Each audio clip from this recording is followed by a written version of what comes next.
차가운 도시의 공기가 Black Shield 고급스러운 Security. 갤러리 창문을 두드렸다. Status report.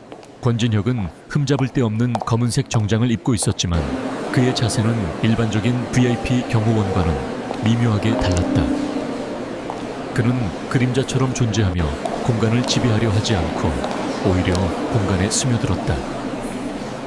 그의 시선은 방 안의 모든 출구, Welcome. 모든 얼굴, It's a 모든 pleasure to have you all 비정상적인 here 움직임을 tonight. 날카롭게 훑었다. 전직 NIS 요원이었던 그는 이제 Welcome to 블랙실드 the exhibition. 시큐리티라는 최고급 민간 보안 업체의 대표였으며 오늘 그의 임무는 한서연이라는 여성을 보호하는 것이었다. 한서연은 빛의 중심에 서 있었다. 그녀는 이번 전시의 큐레이터였으며 그녀의 지성과 안목이 빚어낸 공간은 서울의 엘리트들로 가득 차 있었다. 그녀는 우아한 실크 드레스를 입고 손님들을 맞이했지만 그녀의 미소는 입계에만 머물렀다. 진혁은 그녀의 눈동자 깊은 곳에 Welcome. 자리 잡은 잘 It's a 숨겨진 pleasure to have you all 불안감을 here 읽을 tonight. 수 있었다. 그가 이 의뢰를 수락한 이유, 단순한 스토킹 위협 이상의 Welcome. 무언가가 It's a pleasure to 그녀를 have you all 올가매고 here 있다는 tonight. 직감 때문이었다. 갤러리의 문이 다시 열리고 순간적으로 공기의 흐름이 바뀌었다. Welcome. It's a pleasure to 대화 have you all here 소리가 잠시 tonight. 잦아들었다가 다시 이어졌지만 모든 이의 시선이 한 곳으로 쏠렸다. 강태준이 들어섰다. 율상그룹의 총재인 그는 대한민국 경제계의 거물이었으며 그의 Curator 존재감은 Han Seo-yoon. 갤러리 전체를 압도했다. Your reputation precedes you. 그는 No, 완벽하게 exceeds it. 재단된 이탈리아제 정장을 입고 있었고 얼굴에는 온화하지만 모든 것을 꿰뚫어 보는 듯한 미소를 짓고 있었다. 하지만 진혁이 주목한 것은 그 미소가 Chairman 아니었다. Kang, it is a pleasure to 그것은 welcome you. 그의 눈 목표물을 Miss 포착한 Han, 포식자처럼 pleasure is all 번뜩이는 그 강렬한 시선이었다. Chairman Kang, 강태준은 다른 it is a pleasure 그림들에는 to welcome you. 거의 시선을 주지 않고 Miss Han, 극장 pleasure 한서연에게로 is all mine. 향했다. This 율상그룹의 임원들이 그를 What is your 따랐지만 price? 그는 손짓으로 그들을 물렸다. What is your price? 그는 오직 서연만을 바라보고 있었다. Light, you say. 한서연 큐레이터님, I believe I have 명성대로 already found 아니 the 그 brightest light in 이상입니다. this room. 그의 목소리는 낮고 부드러웠지만 그 안에는 거부할 수 없는 힘이 실려 있었다. 그는 그녀가 큐레이팅한 작품이 아니라 마치 그녀 자신을 작품처럼 감상하고 있었다. 서연은 프로페셔널한 미소를 유지하려 애쓰며 가볍게 고개를 숙였다. 강태준 총재님, 방문해 주셔서 영광입니다. 이번 전시는 특히 빛과 그림자의 상호작용에 중점을 두었습니다. 이쪽 작품을 그녀가 자연스럽게 대화를 작품으로 돌리려 했지만 강태준은 그녀의 말을 가로막았다. 빈말입니까? 저는 이미 이 방에서 가장 밝은 빛을 찾은 것 Curator's 같습니다. eye is truly excellent. 그의 Yulsan 시선은 Group has great 노골적이었고 interest in contributing to the 소유욕으로 cultural arts field. 번들거렸다. Personally 진혁은 speaking, 몇 a 미터 떨어진 curator's 곳에서 eye is 이 truly 모든 excellent. 것을 지켜보고 Yulsan 있었다. Group has great interest in 그는 contributing to the 강태준의 cultural arts field. 경호원들을 확인했다. Personally speaking, 그들 역시 최고 수준이었지만 진혁의 눈에는 빈틈이 보였다. 중요한 것은 그들이 아니었다. 중요한 것은 강태준 그 자신이었다. 저 남자는 위험했다. 단순한 You seemed 분화, anxious all 권력의 evening. 문제가 아니었다. 저것은 순수한 Especially when you 집착의 were with Chairman 시작이었고 Kang Taijun. 진혁은 그 냄새를 아주 잘 알았다. 저런 종류의 집착은 언제나 파국으로 끝났다. 강태준은 서연의 손을 잡으려는 듯 손을 내밀었지만 Did you see 서연이 his 미묘하게 gaze? 한 걸음 물러서자 공중에서 It felt like he was 멈칫했다. dissecting me. 그는 잠시 미간을 좁혔다가 이내 다시 완벽한 미소를 지었다. 한 큐레이터의 안목은 정말이지 탁월합니다. But since then, 율산도 every day, 문화예술 분야에 bizarrely 기여하고 expensive 싶은 flower 마음이 bouquets have 큽니다. been delivered. And his 개인적으로 말이죠. attitude this evening. 그는 This isn't about property or 개인적으로라는 collection, 단어에 Seo-young. 힘을 실었다. It's about 그것은 possession. 제안이 아니라 통보에 가까웠다. 그날 밤 늦게 This isn't 갤러리가 just 문을 about 닫고 protecting you from 모든 a threat. 손님이 떠난 후에야 It's about 서연의 긴장이 protecting you from 풀렸다. his desire to possess. 그녀는 지친 기색으로 사무실 소파에 주저앉았다. 진혁은 조용히 들어와 그녀 맞은편에 섰다. 오늘 저녁 내내 불안해 He 보였습니다. sees you not as a person, 특히 but as an acquisition 강태준 for his 총재와 collection. 함께 있을 때요. 그의 목소리는 감정이 배제되어 있었지만 날카로운 관찰력이 I'm a 담겨 person, 있었다. not an object. 서연은 두 손으로 얼굴을 감쌌다. 권진혁 씨, 제가 과민 반응하는 걸까요? 하지만 그의 눈빛을 봤나요? 마치 절 For people 해보는 like 것 him, the 같았어요. boundaries are ambiguous. 그녀의 Han Seo-yeon, 목소리가 this is just the 가늘게 real 떨렸다. He will make you an invitation 그는 you cannot 일주일 전 refuse. 이번 전시가 And when you 열리기 전 refuse, 프라이빗 뷰잉 when 때 you 처음 refuse, 왔어요. His true nature will be 그때는 revealed. 그저 관심 많은 후원자라고 생각했죠.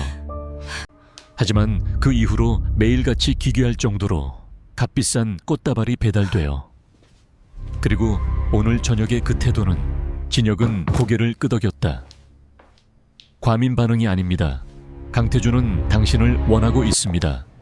그리고 Clear. 그는 원하는 것을 얻는데 익숙한 사람입니다. Proceed with caution. 그는 창밖을 내다보았다. 어둠이 내린 거리에도 율상그룹의 로고가 박힌 빌딩이 멀리서 빛나고 있었다. 그가 오늘 당신에게 한 말은 단순한 칭찬이 아닙니다. 그건 선전포고였습니다. 그는 당신을 Tonight, 8 자신의 p.m. 컬렉션에 추가하고 At my 싶어 little 합니다. castle. 서연은 A dinner just 창백해졌다. for you. 컬렉션이라니요. KTJ. 전 His 사람이잖아요. penthouse address. 진혁은 그녀를 바라보았다. 그의 눈에는 차가운 현실 인식이 담겨 있었다. 그 같은 사람들에게는 this is crazy. 그 I'm not 경계가 going. 모호합니다. 한소연 씨, 지금부터가 진짜 I'm not 시작입니다. 그는 당신이 거절할 수 없는 초대를 할 겁니다. 그리고 당신이 거절했을 때 그의 진짜 Kang 모습이 Tae-jun, 드러날 chairman 겁니다. of Yulsan 그의 Group. 말은 예언처럼 다음날 아침 현실이 되었다. 서연의 사무실로 Of course I won't 거대한 나무 상자가 But the method 배달되었다. of refusal is important. 율상그룹의 He's testing 인장이 your 찍힌 reaction right 상자였다. 서연이 망설이자 진혁이 먼저 Initiate 나서서 A-level protocol. 보안 점검을 마친 후 24-hour close 조심스럽게 protection. 상자를 Sweep all 열었다. locations now. 안에는 숨이 멎을 Switch 듯 to 아름다운 24-hour close 그러나 protection 불길한 immediately. 붉은색 드레스가 It's 들어있었다. A-level protocol. 그리고 작은 카드 한 장이 놓여 And conduct 있었다. immediate 오늘 electronic 저녁 sweeps of 8시 Han Seo-yeon's 나의 apartment, 작은 성에서 office, and vehicle. 당신만을 위한 저녁 식사 KTJ. 카드에는 주소가 적혀 있었다. Don't allow a single gap. 강태준의 개인 펜트하우스였다. 그것은 질문이 아니었다. Chairman Kang Tae-jun 명령이었다. is dangerously obsessive. 서연은 뒷걸음질 He 쳤다. views you as an object to be acquired, 이건 not a person. 이건 미친 짓이에요. Chairman 가지 Kang does 않겠어요. not buy art. 진혁은 카드를 He 집어들었다. He collects. 물론 가지 않을 You 겁니다. are merely his next acquisition. 하지만 거절의 그가 방식이 이 갤러리에 중요합니다. 들러서는 순간 그는 지금 당신의 당신은 반응을 그의 사냥감 시험하고 목록에 있습니다. 올랐습니다. 진혁은 즉시 그의 팀에게 This is a 연락했다. hunting ground. 지금부터 24시간 밀착 경호로 It's a 전환한다. hunting ground. A급 프로토콜이다. 그리고 This is just the 한소연 beginning 씨의 of a 아파트 predator's 사무실 madness. 차량에 대한 즉각적인 전자파 탐색을 실시한다. 단 하나의 빈틈도 허용하지 마. 그는 서연을 안심시키려 하지 않았다. 그는 진실을 말했다. 한소연 씨, 당신은 지금 거대한 포식자의 사냥터에 들어왔습니다. 그는 당신을 향한 자신의 감정을 사랑이라고 부르겠죠. 하지만 오늘 제가 본 것은 사랑이 아닙니다. 그것은 광기입니다. 그리고 그 광기가 이제 막 시작되었습니다. 진혁은 서연의 사무실 창가에 서서 바깥을 응시했다. 거리는 평소와 다름없이 분주했지만 그는 이미 보이지 않는 거미줄을 느끼고 있었다. 강태준의 위험한 집착이 도시 전체를 감싸기 시작했다. 진혁의 임무는 더 이상 단순한 경우가 아니었다. 그것은 전쟁의 서막이었다. 그는 자신의 과거 NIS에서 배운 모든 기술과 본능을 다시금 일깨워야 했다. 상대는 국가 권력마저 움직일 수 있는 거물이었고 그 거물이 지금 한 여자에게 미쳐 있었다. 진혁은 율상그룹의 보안팀 프로필을 머릿속으로 검토하기 시작했다. 그들은 분명 움직일 것이다. 강태준의 초대가 거절당하는 순간 1차적인 압박이 시작될 터였다. 그것은 법적일 수도 불법적일 수도 혹은 그 경계에 걸쳐 있을 수도 있었다. 팀장입니다. 한서연 씨의 거절 의사를 공식적으로 그리고 정중하게 전달해. 하지만 어떤 타협도 없다는 것을 분명히 해. 그리고 응답을 기록해. 서연은 떨리는 손으로 진혁이 건네준 차가운 물 잔을 붙잡았다. 그가 절 그냥 내버려 두진 않겠죠.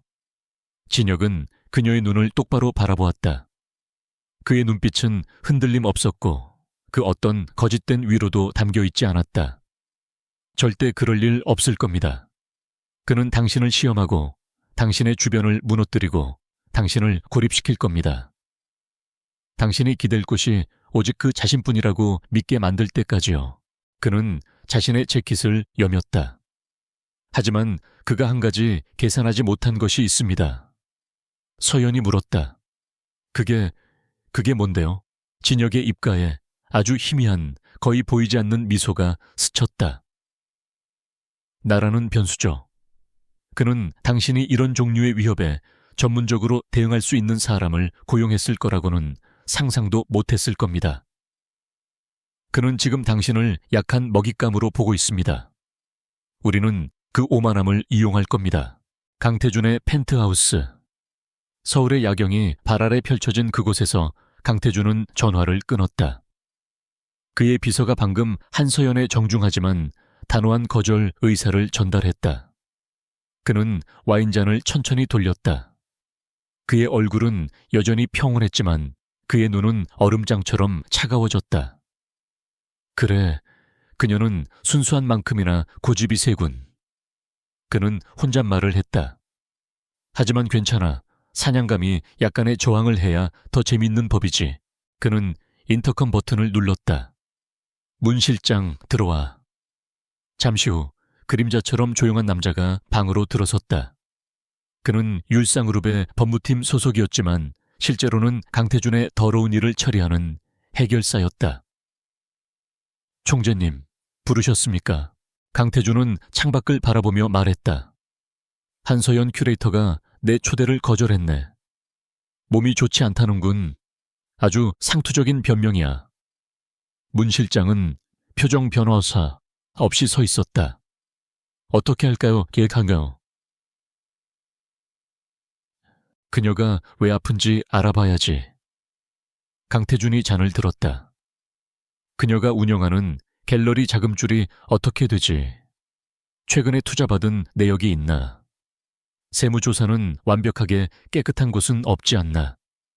그녀가 기댈 곳이 필요하게 만들어. 그녀가 스스로 나를 찾아오도록. 그리고 그녀 주변을 좀 살펴봐. 요즘 누가 그녀 곁에 붙어 있는지. 특히 수상한 파리가 꼬였다면 즉시 보고해.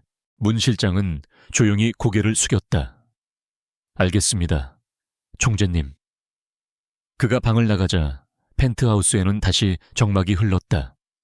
강태준은 붉은 드레스가 담겼던 빈 상자를 바라보았다.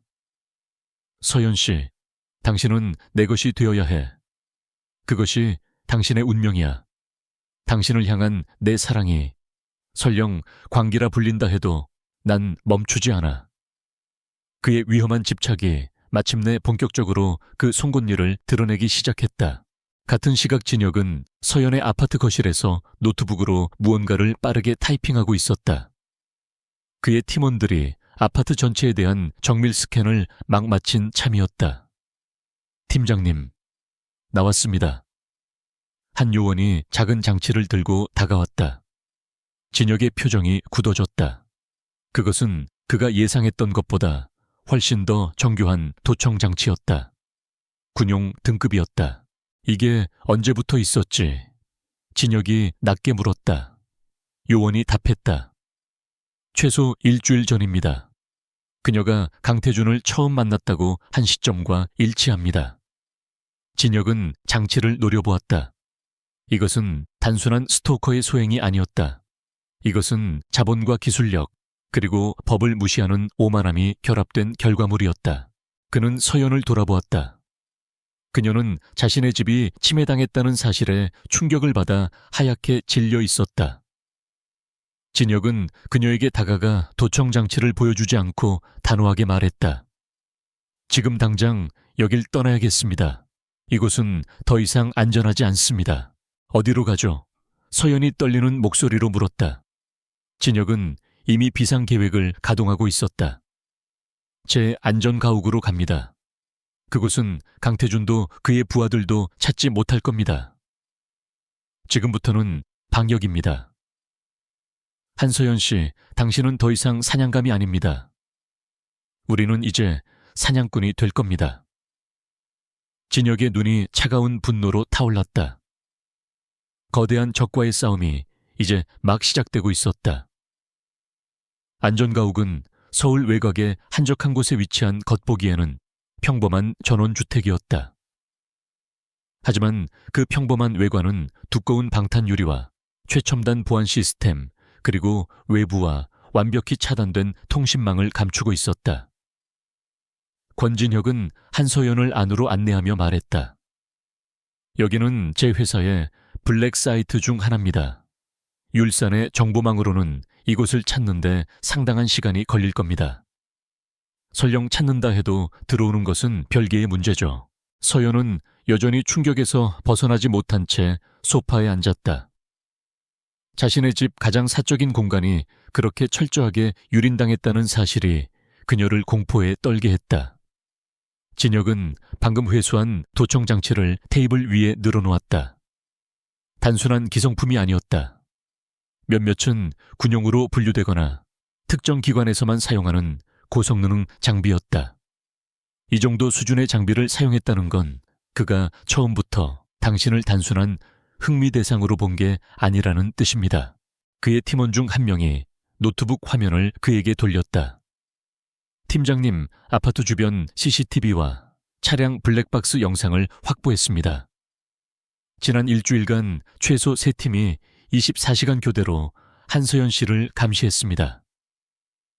화면에는 전문적인 감시 요원들의 모습이 잡혔다. 그들은 주변 환경에 완벽하게 녹아들어 있었고 서연의 모든 움직임, 그녀가 만나는 모든 사람을 기록하고 있었다. 이건 강태준의 개인 비서실 수준이 아닙니다. 전문적인 팀이 움직이고 있습니다. 진혁의 표정은 얼음장처럼 차가워졌다. 강태준의 집착은 이미 단순한 스토킹의 범주를 넘어섰다. 이것은 자원을 총동원한 작전이었다. 그는 당신의 모든 것을 알고 있습니다. 통화 내역, 이메일, 심지어 당신이 집에서 혼잣말을 하는 것까지도요. 서연은 입술을 깨물었다. 그가 왜 이렇게까지 하는 거죠? 전 그를 거절했을 뿐이에요. 그렇기 때문입니다. 진혁이 그녀를 직시했다. 강태준 같은 부류의 인간에게 거절은 모욕이자 도전입니다. 그는 자신이 원하는 것을 가질 수 없다는 현실을 받아들이지 못합니다. 그에게 당신은 이미 그의 건이어야 했습니다. 당신이 저항할수록 그의 집착은 더 강해질 겁니다. 그는 당신의 의지를 꺾고 당신이 스스로 그에게 굴복할 때까지 모든 수단을 동원할 겁니다. 바로 그때 진혁의 보안폰이 울렸다. 갤러리에 남아있던 그의 팀원이었다. 팀장님, 방금 엄청난 것이 배달되었습니다. 진혁의 미간이 좁혀졌다. 무슨 일이지? 율상그룹에서 보낸 선물입니다. 크기가 상상을 초월합니다. 그리고 이건 단순한 선물이 아닙니다. 메시지입니다. 다음 날 아침 진혁은 안전가옥을 잠시 떠나 텅 빈 갤러리로 향했다. 갤러리 중앙에는 거대한 나무 상자가 놓여 있었다. 율산의 인부들이 놓고 간 것이었다. 진혁이 조심스럽게 상자를 열었을 때 그조차도 순간적으로 숨을 멈췄다. 상자 안에는 한 폭의 그림이 들어 있었다. 그것은 수십 년 전 도난당의 행방이 묘연했던 전설적인 화가 김환기의 초기작이었다. 미술계에서는 수백억 원을 호가할 것으로 추정되는 작품이었다. 서연은 안전가옥에서 보안 카메라를 통해 그 그림을 보고 경악했다. 그것은 모든 큐레이터가 꿈에 그리는 작품이었다. 맙소사, 저건 어떻게 그가... 그녀의 목소리가 떨렸다. 그림과 함께 또다시 카드가 놓여 있었다. 이번에는 더 짧고 오만한 메시지였다. 당신이 있어야 할 곳은 어두운 구석이 아니라 이런 아름다움의 중심입니다. 내일 저녁 내 성에서 기다리겠습니다. 강태준은 그녀가 숨었다는 것을 알면서도 마치 그녀가 갤러리에 있는 것처럼 행동했다. 그는 자신의 힘을 과시하고 있었다. 내가 어디에 숨든 나는 너에게 이런 것쯤은 아무렇지 않게 줄 수 있다. 는 오만한 선언이었다. 진혁은 카드를 구겨 쥐었다. 그가 게임의 판을 키우고 있습니다. 이것은 유혹인 동시에 협박입니다. 서연은 모니터 속 그림에서 눈을 떼지 못했다. 저 그림 하나면 그녀의 갤러리는 세계적인 명성을 얻을 수도 있었다. 하지만 그녀는 단호하게 고개를 저었다. 거절하세요, 진혁 씨. 이번에도 정중하지만 더 단호하게 전 저런 물건에 영혼을 팔지 않아요. 진혁은 작게 고개를 끄덕였다. 그는 이미 그녀가 그렇게 말할 줄 알았다. 거절의 메시지가 강태준에게 전달된 것은 그로부터 1시간 뒤였다. 펜트하우스에서 아침 식사를 하던 강태준은 비서의 보고를 듣고 포크를 내려놓았다. 그의 얼굴에는 더 이상 부드러운 미소가 없었다. 2번이나, 감히 내 호의를 2번이나 거절해. 그의 목소리는 조용했지만 방 안의 공기를 얼어붙게 만들었다. 그녀가 아직 상황 파악이 안 되는 모양이군. 그는 냅킨으로 입가를 닦고 일어섰다. 문 실장에게 전해 1단계 실행하라고. 그녀가 소중하게 생각하는 것부터 하나씩 부서뜨려. 그녀가 가진 것이 아무것도 남지 않았을 때 그녀가 기댈 수 있는 유일한 사람이 나라는 것을 깨닫게 해줘. 재앙은 즉각적으로 시작되었다. 그날 오후 서연은 자신의 회계사로부터 다급한 전화를 받았다. 큐레이터님, 큰일 났습니다. 국세청에서 특별 세무조사가 나왔습니다. 이건 정기조사가 아니에요. 표적 수사입니다. 갤러리의 모든 자금 흐름을 동결시키겠다고 합니다. 서연의 피가 차갑게 식었다. 갤러리는 그녀의 모든 것이었다. 그녀는 평생을 바쳐 이룬 성과였다. 하지만 그것은 시작에 불과했다. 다음 전시를 위해 계약했던 유망한 신진 작가들에게서 연달아 연락이 오기 시작했다. 한 큐레이터님, 정말 죄송합니다. 개인적인 사정으로 이번 전시를 취소해야 할 것 같습니다. 죄송합니다. 다른 갤러리와 계약하게 되었습니다. 모두가 약속이나 한 듯 똑같은 변명을 늘어놓았다. 그리고 결정타가 날아왔다. 갤러리의 가장 큰 후원자이자 그녀를 딸처럼 아껴주던 중경이업의 회장이었다. 그는 전화를 받자마자 한숨부터 내쉬었다. 한 큐레이터. 미안하네. 정말 미안하지만 이번 투자는 물론이고 앞으로 자네와의 모든 거래를 중단해야겠어. 나도 어쩔 수가 없네. 율상그룹을 적으로 돌릴 수는 없지 않나. 전화가 끊어지고 서연은 망연자실한 채 주저앉았다. 불과 몇 시간 만에 그녀가 평생을 바쳐 이룩한 모든 것이 무너져 내리고 있었다. 강태준은 돈과 권력으로 그녀의 숨통을 조이고 있었다. 그는 그녀의 경력, 그녀의 평판, 그녀의 미래를 통째로 파괴하고 있었다. 안전가옥의 통제실에서 이 모든 상황을 실시간으로 모니터링하던 진혁의 얼굴이 굳어졌다. 이것은 단순한 압박이 아니었다. 이것은 절멸이었다. 강태준은 서연이라는 한 인간의 사회적 존재 자체를 말살하려 하고 있었다. 그가 예상보다 훨씬 더 빠르고 잔인하게 움직이는군. 진혁이 혼잣말을 했다. 그는 서연에게 다가갔다.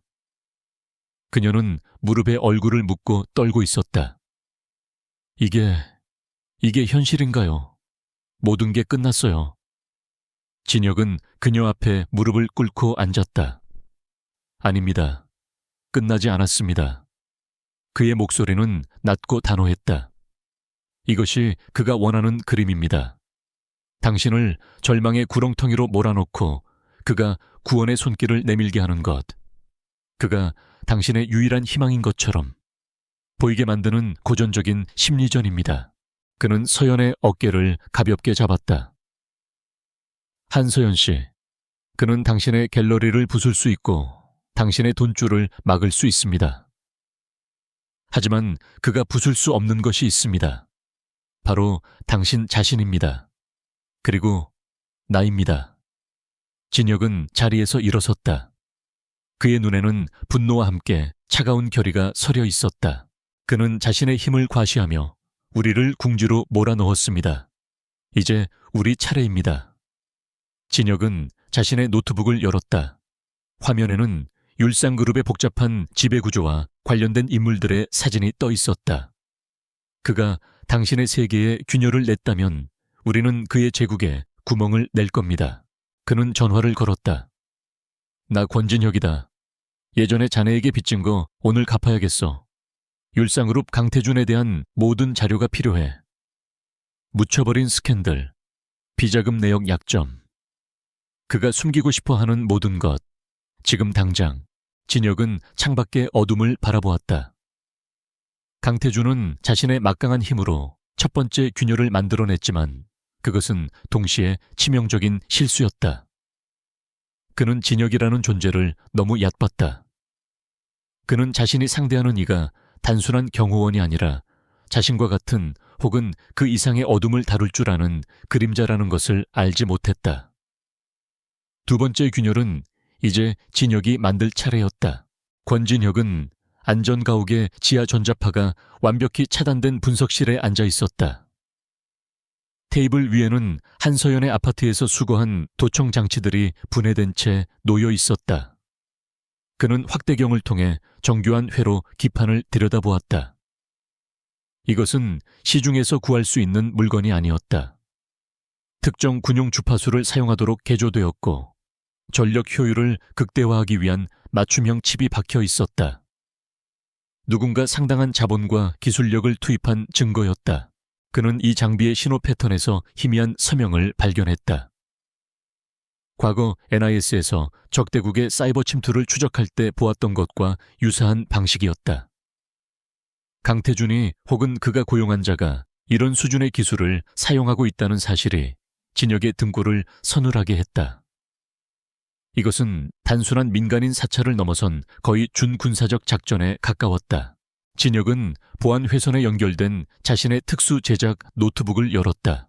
그는 도청 장치의 펌웨어에 남아있던 희미한 로그 흔적을 역추적하기 시작했다.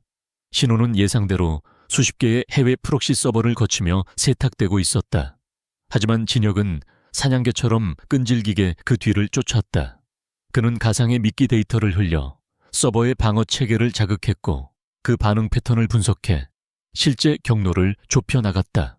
몇 시간의 집요한 추적 끝에 그는 마침내 최종 목적지를 찾아냈다. 서울 강남의 한 평범한 오피스텔 빌딩에 위치한 서버였다. 등기부등본 상의 이름은 시큐어 호라이즌 솔루션즈.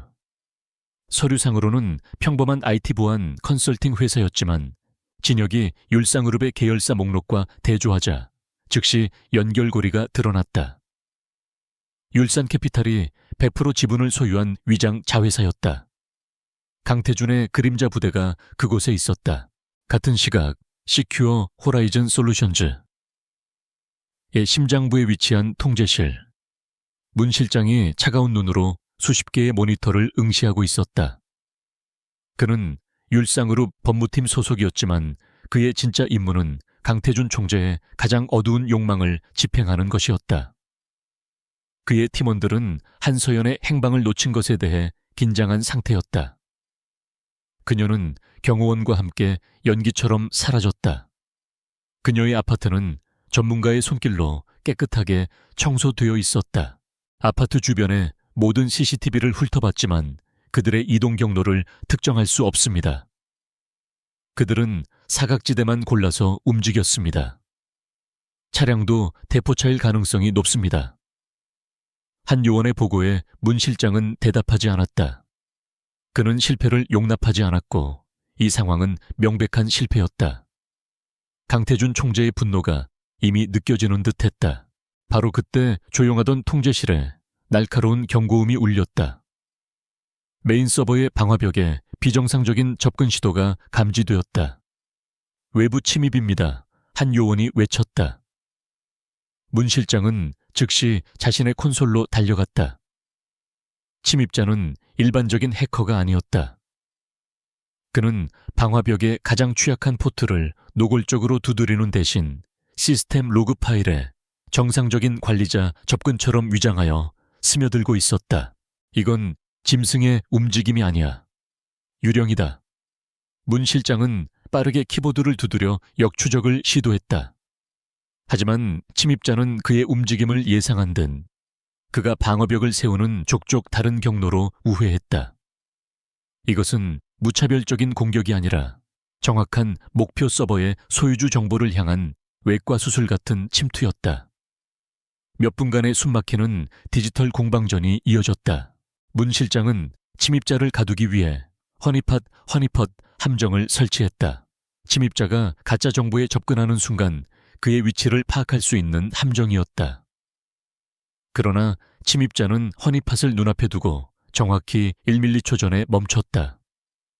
그리고는 모든 접속 흔적을 스스로 삭제하며 순식간에 사라졌다. 문 실장은 멍하니 모니터를 바라보았다. 당했다. 침입자는 그들이 시큐어 호라이즌 솔루라는 정보를 확인했다는 사실을 숨기지 않았다. 오히려 그것을 확인하고 유유히 빠져나간 것이다. 이것은 경고였다. 너희가 누군지 안다. 문 실장은 자신의 이마에 맺힌 식은땀을 느꼈다. 이건 단순한 경호원이 아니야. 한서연이 도대체 누굴 고용한 거지? 그는 즉시 강태준 총재에게 보고해야 함을 직감했다. 안전가옥에서 진혁은 노트북을 덮었다. 그는 문 실장이라는 존재를 확인했다. 그리고 그와의 짧은 디지털 교전에서 상대의 수준을 파악했다. 그들은 체계적이고 기술적이며 무자비했다. 하지만 그들 역시 실수를 했다.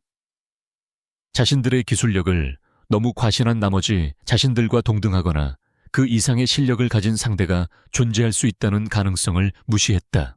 진혁은 이것이 긴 싸움이 될 것임을 알았다. 서울의 야경이 통째로 내려다 보이는 율상그룹 펜트하우스. 강태준은 보고를 받고 있었다. 그가 두 번째 초대를 위해 준비했던 값비싼 그림은 갤러리에 그대로 방치되어 있었다. 그리고 한서연은 사라졌다. 그의 얼굴은 평온했지만 와인잔을 쥔 손에는 핏줄이 곤두서 있었다. 사라졌다고 내 서울 한복판에서 여우 새끼 한 마리를 놓쳤단 말인가? 문 실장은 고개를 숙인 채 담담하게 보고를 이었다. 그녀 혼자가 아닙니다. 전문가가 붙었습니다. 오늘 오후 우리 측 서버가 공격당했습니다. 상대는 NIS 혹은 그 이상의 수준입니다. 한서연이 고용한 경호원 권진혁, 전직 NIS 해외 파트 소속입니다. 지금은 블랙실드 시큐리티라는 업체를 운영 중입니다. 권진혁, 강태준은 그 이름을 입안에서 굴렸다. NIS. 그의 완벽했던 시나리오에 예상치 못한 변수가 끼어들었다. 단순한 거절이 아니었다. 이것은 감히 자신의 소유물에 손을 대려는 벌레의 등장이었다. 그의 사랑을 방해하는 장애물이었다. 그의 눈동자의 이성이 사라지고 그 자리에 어둡고 뒤틀린 광기, 쿠앙키가 서리기 시작했다. 감히 내 것을 넘봐. 강태준은 들고 있던 와인잔을 벽난로 집어던졌다. 크리스털 잔이 요란한 소리를 내며 산산조각 났다. 붉은 와인이 하얀 대리석 위로 피처럼 번져나갔다. 그는 옆에 있던 수억 원을 호가하는 고려 청자를 집어들었다.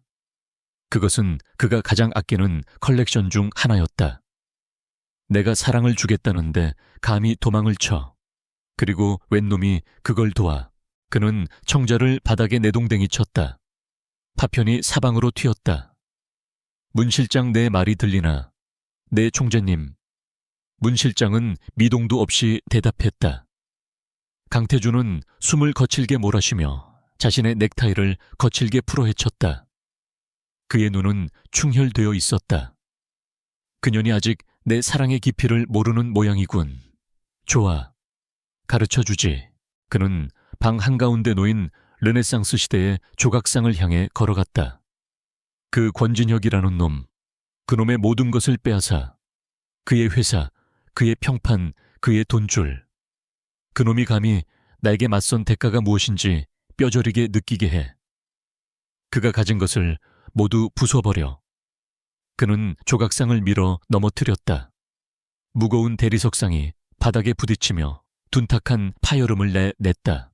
펜트하우스는 값비싼 예술품들의 무덤으로 변해갔다.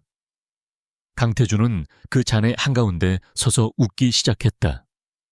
광기에 찬 소름 끼치는 웃음소리였다. 그래, 그래야지. 그녀가 기댈 곳은 오직 나 하나뿐이어야 해. 그녀가 도망칠 곳도 숨을 곳도 없어야 해. 그녀가 스스로 무릎 꿇고 내게 돌아올 때까지 그녀의 세상을 불태워버려. 그는 문 실장을 돌아보았다. 그리고 한서연, 그녀가 어디에 숨어있든 반드시 찾아내. 그녀는 내 거야. 무슨 수를 써서라도 내 곁에 두어야겠어. 그녀를 향한 내 사랑이 이젠 정말로 광기가 되었으니까. 문 실장은 그 지옥도 같은 광경 속에서 조용히 고개를 숙였다. 총재의 위험한 집착은 이제 그 누구도 통제할 수 없는 영역으로 치닫고 있었다. 안전가옥의 공기는 무겁게 가라앉아 있었다. 갤러리의 붕괴 소식과 자금줄이 막혔다는 절망적인 보고 이후 한서연은 며칠 동안 거의 말을 잃었다. 그녀는 창밖으로 보이는 숲을 멍하니 바라보며 자신이 이 낯선 요새에 갇힌 신세임을 실감했다. 그녀를 이곳에 데려온 남자 권진혁은 기계처럼 움직였다. 그는 잠을 자는 것 같지도 않았고 쉴 새 없이 통화하고 지시를 내리고 노트북 화면에서 눈을 떼지 않았다. 그의 헌신은 단순한 직업의식을 넘어선 것처럼 보였다. 그는 그녀의 식사를 챙겼고 그녀가 잠들었을 때도 문 밖을 지켰다. 그의 팀원들은 그를 절대적인 신뢰로 따랐지만 서연은 그의 눈에서 단순한 고객을 향한 염려 이상의 것을 읽었다. 그것은 고통과 분노, 그리고 깊은 슬픔이 뒤섞인 감정이었다. 그날 밤 서연은 거실에서 데이터를 분석하고 있는 진혁에게 다가갔다. 그는 그녀가 다가오는 것을 느꼈지만 시선을 돌리지 않았다. 권진혁 씨. 그녀의 목소리는 조용했지만 단호했다. 왜 이렇게까지 하는 거죠? 계약은 이미 끝났어야 해요. 당신의 회사는 지금 저 때문에 율상그룹 전체를 적으로 돌리고 있어요. 이건 당신이 감당할 수준의 의뢰가 아니에요. 진혁은 타이핑을 멈췄다. 하지만 여전히 모니터를 응시했다. 제 임무는 고객을 안전하게 지키는 겁니다. 그게 제 일입니다. 아니, 서연이 그의 맞은편 의자에 앉으며 그의 시선을 마주했다. 이건 일이 아니에요. 당신은 나를 마치 오래전부터 알던 사람처럼 지키고 있어요. 당신의 눈빛, 당신이 강태준의 이름을 말할 때의 그 분노. 우린 초면이 아니죠, 그렇죠? 진혁은 천천히 고개를 돌려 그녀를 바라보았다. 그의 눈동자가 격렬하게 흔들리고 있었다. 수년간 훈련으로 굳어진 냉정한 가면이 서서히 무너져 내렸다. 그는 이 순간이 올 줄 알았지만 막상 닥치니 숨이 막혔다. 오랜만이네요, 서연 씨. 그의 목소리는 낯설게 잠겨 있었다. 서연의 심장이 바닥으로 떨어지는 것 같았다. 그녀는 기억의 파편을 필사적으로 맞추려 했다. 이 차가운 남자, 이 흔들림 없는 수호자. 그녀는 그를 어디서... 기억나지 않아요. 진혁이 낮게 물었다. 그는 자리에서 일어나 창가로 걸어갔다. 5년 전 파리, 루브르 박물관 근처의 작은 카페. 비가 쏟아지던 날 당신은 스케치북을 감싸 안고 뛰어 들어왔죠. 서연은 숨을 헙 들이켰다. 기억이 급류처럼 밀려왔다. 유학생 시절 비를 피하다 우연히 만난 남자. 따뜻한 미소를 가졌지만 어딘가 비밀을 간직한 듯 했던 사람. 그들은 미친 듯이 사랑에 빠졌다. 짧지만 강렬했던 그녀 생에 가장 행복했던 몇 달. 그는 자신을 무역 상사 직원이라고 소개했었다. 당신이었군요. 지혁 씨. 하지만 당신은 사라졌어요. 서연의 목소리가 떨렸다. 편지 한 통만 남기고 당신의 안전을 위해 떠난다고. 난 그게 무슨 뜻인지도 몰랐어요. 난 당신이 날 버렸다고 생각했어요. 진혁은 눈을 감았다. 그날의 고통이 어제 일처럼 선명했다. 난 무역상사 직원이 아니었어요. NIS 소속이었죠. 당시 난 파리에서 테러 조직을 추적하고 있었어요. 그는 돌아섰다. 그의 얼굴은 고통으로 일그러져 있었다.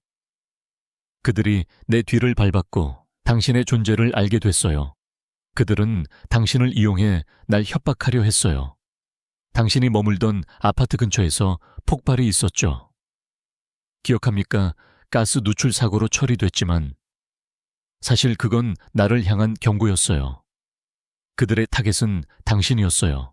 소연은 두 손으로 입을 막았다. 모든 것이 아귀가 맞기 시작했다. 난 당신을 지키기 위해 떠나야 했어요. 당신의 기억 속에서조차 내가 사라져야 당신이 안전할 수 있었으니까. 난 당신의 삶에서 유령이 되기로 선택했어요. 그게 내가 당신을 사랑하는 방식이었어요. 그런데 서연이 눈물을 흘리며 일어섰다. 결국 이렇게 다시 만났네요. 당신은 또다시 날 지키고 있고 난 또다시 누군가에게 쫓기고 있어요. 진혁은 그녀에게 다가가려다 멈췄다. 그들 사이에는 5년이라는 시간과 너무나 많은 비밀 그리고 새로운 위협이 가로놓여 있었다. 미안합니다. 진혁이 말했다. 당신을 다시 위험에 빠뜨려서 내가 당신의 의뢰를 수락한 건 우연이 아니었어요. 강태준이 당신 갤러리에 나타난 날부터 난 당신을 주시하고 있었어요. 이번에는 절대로 당신을 잃지 않을 겁니다. 그들의 재회는 단순한 과거의 연인을 만난 것이 아니었다. 그것은 진혁에게 있어 실패했던 과거 임무의 연장이자 개인적인 속죄의 시작이었다. 그의 임무는 이제 프로페셔널한 계약을 넘어 자신의 목숨을 걸고 과거의 실수를 바로잡으려는 처절한 사투가 되었다. 한편 율상그룹 본사. 문 실장은 강태준 앞에서 굳은 표정으로 서 있었다. 그들은 한서연의 흔적을 찾는데 실패했다. 하지만 대신 다른 것을 찾아냈다. 총재님, 한서연의 행방은 여전히 묘연합니다. 하지만 그녀를 데려간 권진혁에 대한 심층 조사를 마쳤습니다. 그는 태블릿 PC를 강태준에게 건넸다. 화면에는 권진혁의 이력서가 떠 있었다. 그리고 그 아래로 스크롤하자 오래된 사진 몇 장이 나타났다. 5년 전 파리의 한 거리에서 찍힌 흐릿하지만 분명한 사진이었다. 권진혁과 한서연이 웃으며 키스를 나누고 있었다. NIS의 감시 카메라가 당시 요원이었던 권진혁을 촬영하다 우연히 잡은 장면이었다. 강태준의 표정이 천천히 굳어졌다. 그는 사진 속에서 행복하게 웃고 있는 서연의 모습을 그리고 그녀를 안고 있는 권진혁의 모습을 번갈아 쳐다보았다. 그의 머릿속에서 무언가가 툭 하고 끊어지는 소리가 났다. 지금까지는 단순한 방해꾼, 경호원에 불과했던 존재가 순식간에 다른 의미로 변질되었다. 이놈이, 감히 이놈이. 강태준의 목소리는 끓어오르는 용암처럼 낮고 위험했다. 그의 순수했던 사랑, 그의 완벽한 소유물이라고 생각했던 그녀가 과거에 다른 남자의 품에 안겨 저런 표정을 지었다는 사실. 그리고 그 남자가 지금 그녀를 자신의 소나귀에서 빼돌렸다는 현실. 이것은 거절을 넘어선 참을 수 없는 배신이자 모독이었다. 그의 집착, 지저은 이제 걷잡을 수 없는 질투, 지두와 뒤섞여 폭발했다. 그랬군. 그래서 그년이 감히 내 호의를 거절했던 거야. 잊지 못한 옛사랑이라도 다시 만난 건가. 그는 태블릿을 집어던졌다. 화면이 박살나며 파편이 튀었다. 감히 내 것을 더럽힌 놈, 감히 내 여자를 탐낸 놈. 문 실장은 조용히 다음 보고를 기다렸다. 강태준의 광기가 새로운 차원으로 접어들고 있음을 직감했다. 문 실장. 강태준이 그를 불렀다. 그의 목소리는 소름 끼칠 정도로 차분해져 있었다. 원래 계획은 수정한다. 그녀를 고립시키는 것만으로는 부족해. 그녀가 보는 앞에서 그녀가 의지하는 마지막 동아줄을 끊어버려야겠어. 그는 박살난 태블릿에서 여전히 웃고 있는 권진혁의 얼굴을 노려보았다. 그 권진혁이라는 놈, 단순한 장애물이 아니었어. 그는 적이야. 내 사랑의 적이다.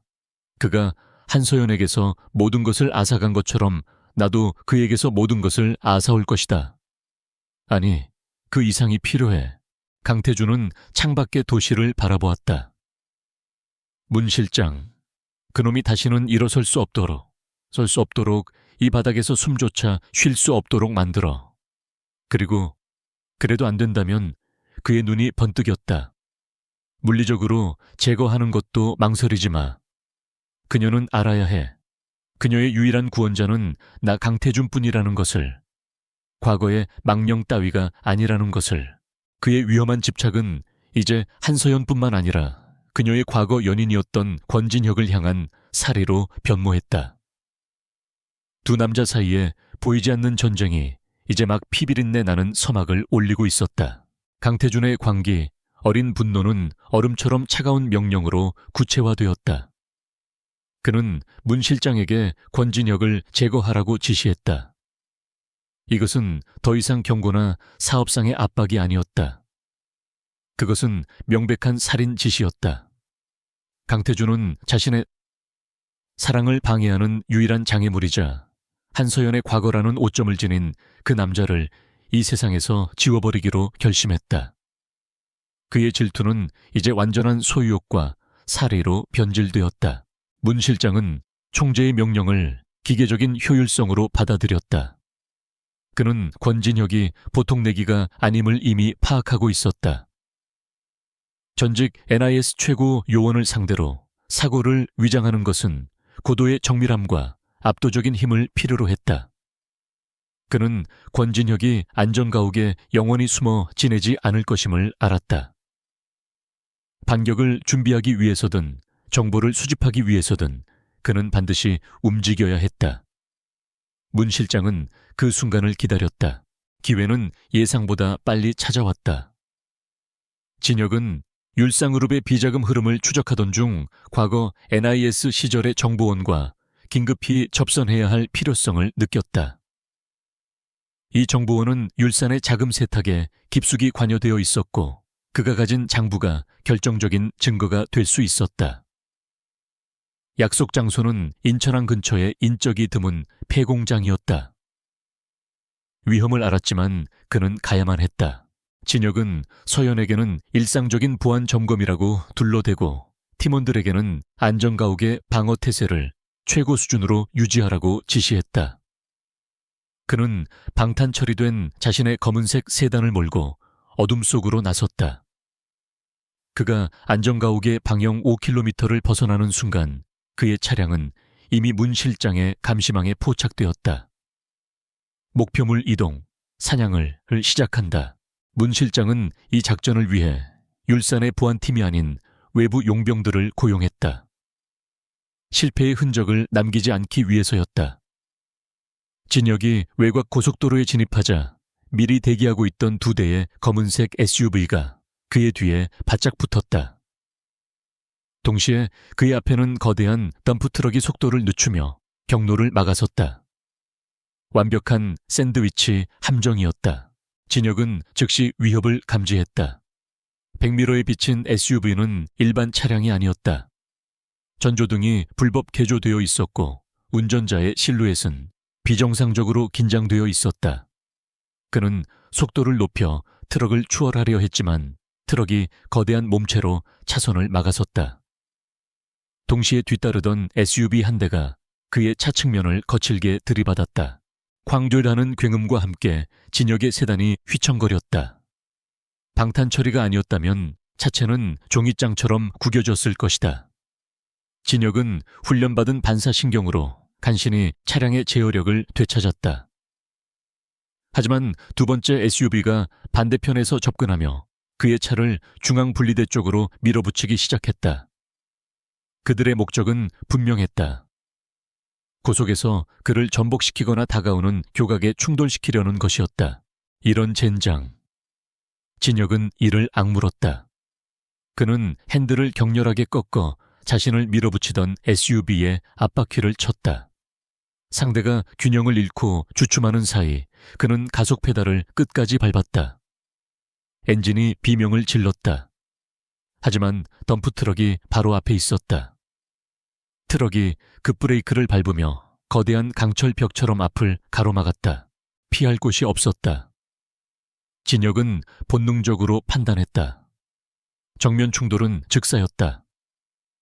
그는 핸들을 오른쪽으로 끝까지 꺾었다. 차량은 고속도로의 가드레일을 뚫고 비탈길 아래로 굴러떨어지기 시작했다. 차량 내부는 지옥으로 변했다. 유리가 깨지고 금속이 찢어지는 굉음과 함께 차체가 수십 바퀴를 굴렀다. 진혁은 안전벨트에 매달린 채 의식을 잃지 않으려 발버둥 쳤다. 차량이 마침내 뒤집힌 채 멈춰 섰을 때 그는 거꾸로 매달려 있었다. 온몸이 부서지는 듯한 고통이 밀려왔다. 이마에서 흘러내린 피가 시야를 가렸다. 희미한 의식 속에서 그는 차량 문이 열리는 소리를 들었다. 용병들이 확인 사살을 위해 다가오고 있었다. 그는 안전벨트 버클을 풀고 좌석 아래로 떨어졌다. 동시에 비상용으로 숨겨두었던 권총을 뽑아들었다. 차량 밖에서 손전등 불빛이 어지럽게 움직였다. 죽었나? 확인해. 문 실장님이 확실하게 처리하라고 했어. 한 용병이 부서진 창문으로 총구를 밀어 넣는 순간 진혁이 방가쇠를 당겼다. 총성이 고요한 밤 공기를 찢었다. 용병이 비명을 지르며 쓰러졌다. 나머지 한 명이 엄폐물 뒤로 숨으며 응사하기 시작했다. 진혁은 부서진 차체를 방패 삼아 기어 나왔다. 갈비뼈 몇 대가 부러진 것 같았지만 움직일 수는 있었다. 그는 어둠 속으로 몸을 굴려 나무 뒤에 숨었다. 짧지만 격렬한 총격전이 이어졌다. 진혁은 NIS에서 배운 대테러 전술을 사용했다. 그는 소리를 내어 적의 위치를 파악하고 빈틈을 노려 정확하게 사격했다. 몇 분 후 2명의 용병은 무력화되었다. 진혁은 그들에게 다가가 무기를 회수하고 그들의 상태를 확인했다. 치명상은 아니었지만 당분간 움직이진 못할 터였다. 그는 무너진 비탈길 위를 바라보았다. 덤프트럭과 SUV들은 이미 현장을 떠나고 없었다. 그들은 자신들의 임무가 완수되었다고 생각했을 것이다. 진혁은 부서진 자신의 차량을 내려다보았다. 완전히 파괴되었다. 엔진에서는 연기가 피어오르고 있었고 만약 조금이라도 충격이 달랐다면 그는 저 안에서 불타 죽었을 것이다. 이것은 명백한 선전포고였다. 강태준은 더 이상 게임을 하고 있지 않았다. 그는 법이나 윤리 따위는 완전히 무시한 채 자신의 욕망을 위해 살인을 서슴지 않는 괴물이었다. 진혁은 부러진 갈비뼈의 통증을 애써 무시하며 자신의 위성 전화를 꺼냈다. 그는 팀장에게 연락해 자신의 위치와 상황을 알리고 백업을 요청했다. 팀장님, 괜찮으십니까? 문제없다. 하지만 이제 상황이 바뀌었다. 진혁의 목소리는 분노로 차갑게 식어 있었다. 그는 밤하늘을 올려다보았다. 서울 어딘가에서 자신을 죽였다고 생각하며 축배를 들고 있을 강태준을 떠올렸다. 그가 먼저 선을 넘었어. 그는 날 죽이려고 했어. 진혁은 자신의 손에 묻은 피와 흙을 내려다보았다. 그는 한서연을 얻기 위해서라면 살인도 마다하지 않을 거다. 그가 원하는 게 전쟁이라면 기꺼이 응해주지. 이제부터는 방어가 아니다. 반격이다. 강태준의 위험한 집착은 마침내 권진혁이 잠자던 야수성을 깨우고 말았다. 권진혁이 1차 안전가옥으로 돌아왔을 때 그는 피와 흙먼지로 뒤덮여 있었다. 부서진 갈비뼈가 숨을 쉴 때마다 비명을 질렀고 찢어진 이마에서는 피가 멈추지 않았다. 문을 열고 들어서는 그를 본 팀원들은 숨을 멈췄다. 그들의 강철 같던 팀장은 거의 시체처럼 보였다. 하지만 그의 눈은 죽지 않았다. 오히려 지옥의 불길처럼 타오르고 있었다. 한서연은 비명을 질렀다. 그녀는 거실에서 초조하게 그를 기다리고 있었다. 맙소사 진혁 씨, 무슨 일이에요? 일상적인 점검이라면서요. 그녀가 그에게 달려왔지만 진혁은 손을 들어 그녀를 제지했다. 그의 시선은 이미 방 안의 팀원들을 향해 있었다. 상황 종료. 이곳은 노출됐다.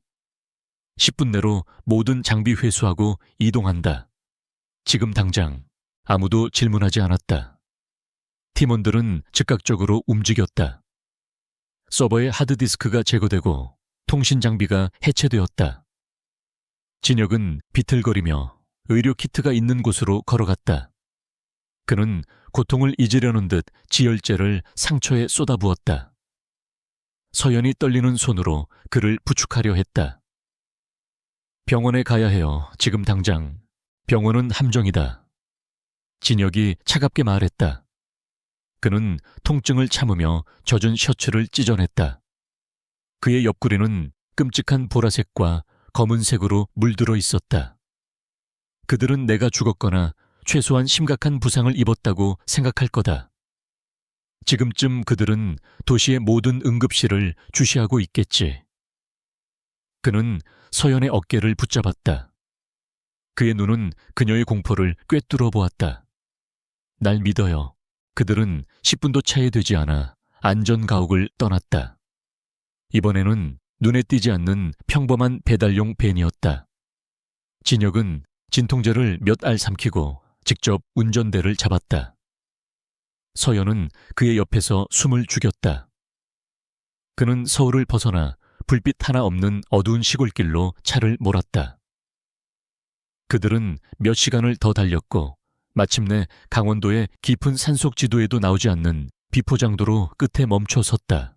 그곳에는 낡은 산장처럼 위장된 콘크리트 벙커가 있었다. 진역의 블랙 사이트 중에서도 가장 깊숙한 곳. 그 자신 외에는 아무도 존재를 모르는 최후의 보루였다. 여기는 어디죠? 서연이 물었다. 유령의 집입니다. 진역이 차에서 내리며 말했다. 여기서는 전기도 수도도 통신망도 전부 독립적으로 가동됩니다. 강태준이 율산에 모든 힘을 동원해도 이곳을 찾는 건 불가능에 가까울 겁니다. 내부는 차가운 콘크리트 벽이 그대로 드러난 지극히 기능적인 공간이었다. 침대 2개, 작은 주방, 그리고 방 전체를 차지하는 압도적인 규모의 통신 및 감시 장비가 전부였다. 문이 닫히는 순간 묵직한 강철이 맞물리는 소리와 함께 그들은 세상과 완벽하게 고립되었다. 서연은 그 소리에 심장이 내려앉는 것을 느꼈다. 이것은 보호가 아니라 감금처럼 느껴졌다. 진혁은 그제야 긴장이 풀린 듯 벽에 기대어 주저앉았다. 식은땀이 그의 얼굴을 뒤덮었다. 서연은 더 이상 공포에만 사로잡혀 있지 않았다. 그녀는 눈앞의 남자가 자신을 위해 죽음의 문턱까지 다녀왔다는 것을 깨달았다. 그녀는 주방에서 구급 상자를 찾아와 그의 앞에 무릎을 꿇었다. 당신이 거짓말했어요. 그녀가 떨리는 목소리로 말했다. 그건 사고가 아니었어요. 강태준이 당신을 죽이려 했어요. 진혁은 그녀를 밀어내려 했지만 힘이 들어가지 않았다. 서연은 그의 저항을 무시하고 소독약으로 그의 상처를 닦기 시작했다. 그냥 놔둬요. 일입니다. 일이라고요. 그녀의 목소리가 날카로워졌다. 눈물이 그녀의 뺨을 타고 흘러내렸다. 죽을 뻔한 것도 일인가요? 5년 전에도 이랬어요. 그 폭발 사고 때도 당신 이렇게 다쳤으면서 날 속였던 건가요? 진혁은 대답하지 않았다. 그는 고개를 숙이고 서연의 손길이 상처에 닿을 때마다 고통을 참아냈다. 그만해요. 그가 낮게 으르렁거렸다. 당신이 상관할 일이 아니야. 상관할 일이야. 서연이 소리쳤다. 그녀는 소독솜을 내려놓고 그의 멱살을 잡았다. 내 목숨이 걸렸으니까 그리고 당신 목숨도 당신은 도대체 왜 또다시 내 앞에 나타나서 왜 날 이렇게 비참하게 만들어요? 그녀의 분노는 공포의 또 다른 표현이었다. 그녀는 그가 죽는 것이 두려웠다. 그가 또다시 자신을 떠나는 것이 두려웠다. 진혁은 그녀의 눈물 어린 눈을 바라보았다. 그의 냉정한 가면이 마침내 무너져 내렸다. 그는 상처 입은 손으로 그녀의 뺨을 감쌌다. 미안합니다, 서연 씨. 정말 미안합니다. 그의 목소리에는 전문가의 냉철함 대신 5년간 억눌러왔던 죄책감과 고통이 배어 있었다. 난 당신을 지키고 싶었어. 5년 전에도 그리고 지금도.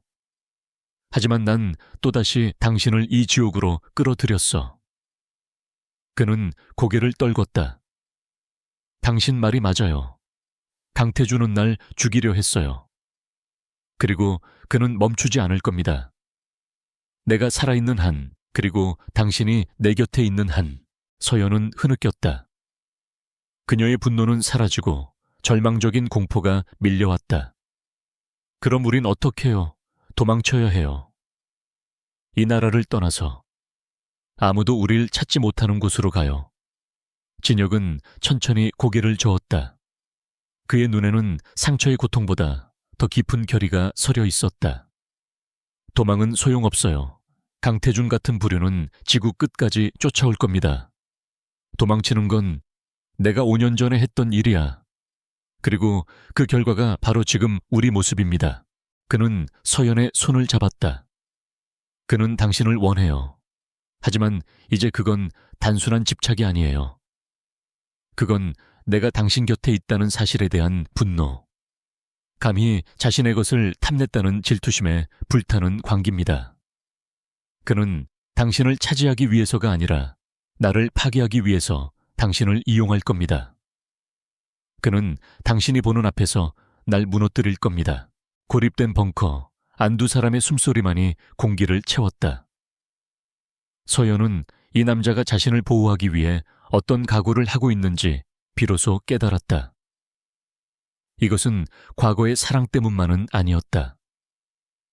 이것은 자신의 신념과 한 여자의 목숨을 건 두 남자의 처절한 전쟁이었다. 서연은 눈물을 닦았다. 그녀의 눈에도 더 이상 공포만 남아있지 않았다. 그녀는 진혁의 상처를 계속 치료하기 시작했다. 이번에는 손이 떨리지 않았다.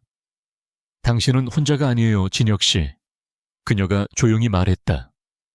5년 전에는 날 떠났지만 이번에는 나도 당신 곁에 있을게요. 우리가 함께 싸워야 한다면 그렇게 하겠어요.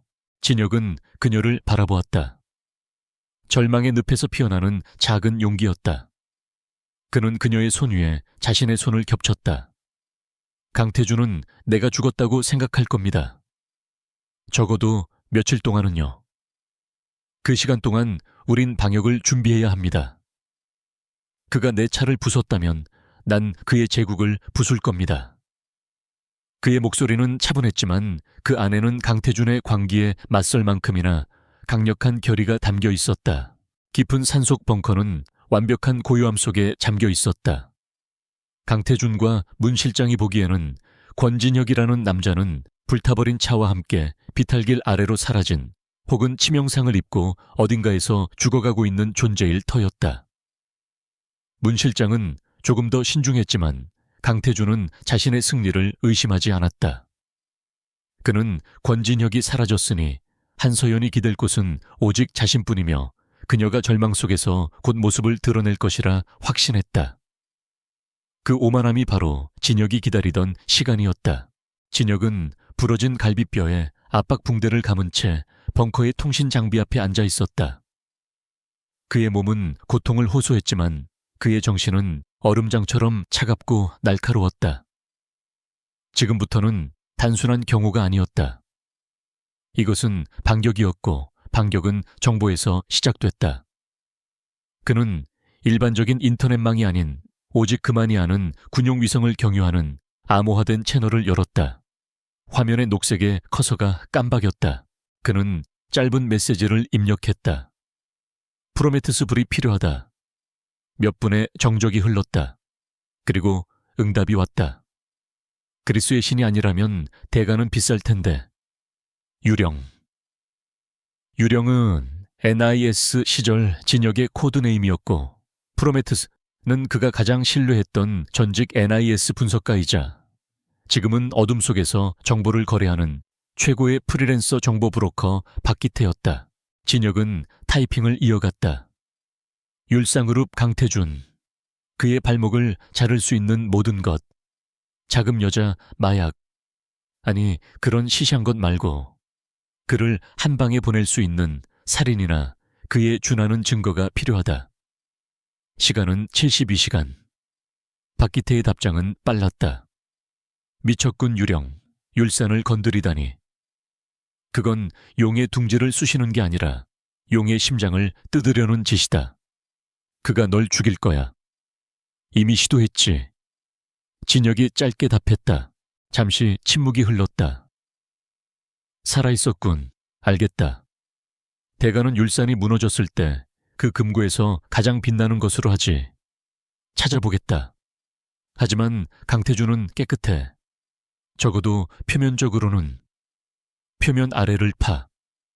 진역은 통신을 끊기 전 마지막 메시지를 보냈다. 5년 전 박민재 기자 실종 혹은 사망 사건. 율산 바이오테크 인수합병 건과 연결해서 다시 봐줘. 한편 서울. 문 실장은 초조했다. 권진혁의 시신은 발견되지 않았다. 차량은 완전히 전소했지만 법의학팀은 내부에서 발견된 혈흔만으로는 사망을 확신할 수 없다고 했다. 진혁은 말 그대로 증발했다. 강태준 총재는 그가 겁을 먹고 도망쳤거나 혹은 산속에서 짐승의 밥이 되었을 거라 낙관했지만 문 실장은 그와의 디지털 교전을 기억했다. 그 유령 같은 남자가 그렇게 쉽게 사라질 리 없었다. 도시 전체를 이 잡듯 뒤져 문 실장이 팀원들에게 고함을 질렀다. 그의 회사, 그의 팀원들, 그가 연락할 가능성이 있는 모든 그림자들을 감시해. 그가 숨을 곳은 없어. 한서연도 마찬가지다. 그녀가 병원에 나타나든 편의점에 물을 사러 나오든 즉시 잡아들여. 율산의 정보망이 거미줄처럼 도시 전체를 훑기 시작했다. 하지만 그들의 거미줄은 강원도 상월의 벙커까지는 닿지 못했다. 벙커 안에서 서연은 더 이상 공포에 질린 피해자가 아니었다. 그녀는 진혁의 곁에서 그가 수집하는 정보들을 함께 분석했다. 그녀는 진혁이 요청한 박민재 기자의 이름을 인터넷 검색으로 확인했다. 5년 전 그는 율상그룹의 부당한 인수합병 관행을 집요하게 취재하던 탐사보도 전문 기자였다. 그는 결정적인 보도를 앞두고 음주운전 사고로 사망했다. 동승자는 없었고 사건은 너무나 깔끔하게 종결되었다. 이거 너무 전형적인 사고사 아닌가요? 서연이 물었다. 진혁은 모니터에서 눈을 떼지 않고 말했다. 너무 전형적이라서 오히려 의심스러운 겁니다. 그는 5년 전 율산 바이오테크의 주가 그래프를 띄웠다. 박민재 기자가 사망하기 직전 내부자 정보를 이용한 거대한 주가 조작의 흔적이 보였다. 그리고 그 모든 이익은 강태준이 소유한 유령 회사로 흘러 들어갔다. 강태준은 자신의 제국을 건설하기 위해 수많은 것을 짓밟았습니다. 진혁이 말했다. 그는 자신의 길을 막는 자는 누구든 정리해왔어요. 박민재는 그에게 단순한 골칫거리가 아니라 그의 제국을 위협하는 존재였을 겁니다. 그는 내게 했던 것과 똑같은 짓을 그 기자에게도 했을 겁니다. 그때 프로메테스 박기태로부터 새로운 메시지가 도착했다. 단 한 줄의 주소와 짧은 메모였다. 박민재의 여동생. 그녀가 아직도 무언가를 가지고 있다. 하지만 극도로 경계 중 유령이라는 이름을 대면 문을 열어줄지도. 진혁은 자리에서 일어섰다. 움직여야겠습니다.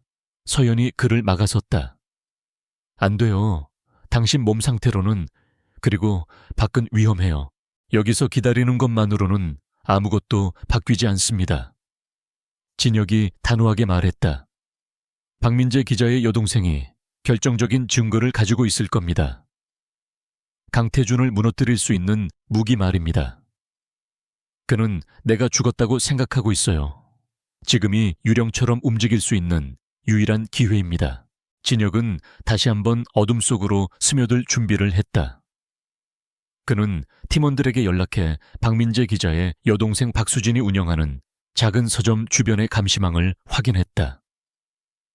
예상대로 율산의 감시는 없었다. 그들은 이미 5년 전에 끝난 일이라고 생각하고 있었다. 진혁은 서연에게 비상 연락망을 넘겼다. 내가 24시간 내로 돌아오지 않거나 이 신호가 끊기면 당신은 무조건 이곳을 떠나 해외로 가야 합니다. 알겠습니까? 서연은 그의 눈을 바라보았다.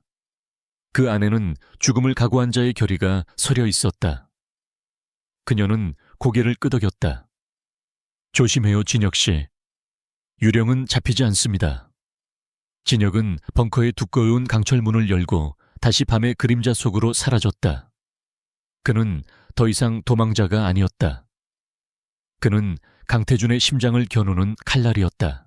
서울의 한적한 골목, 시간의 책방이라는 작은 서점. 진혁은 문을 두드렸다. 안에서 경계심 가득한 목소리가 들려왔다. 누구시죠? 문 닫았습니다.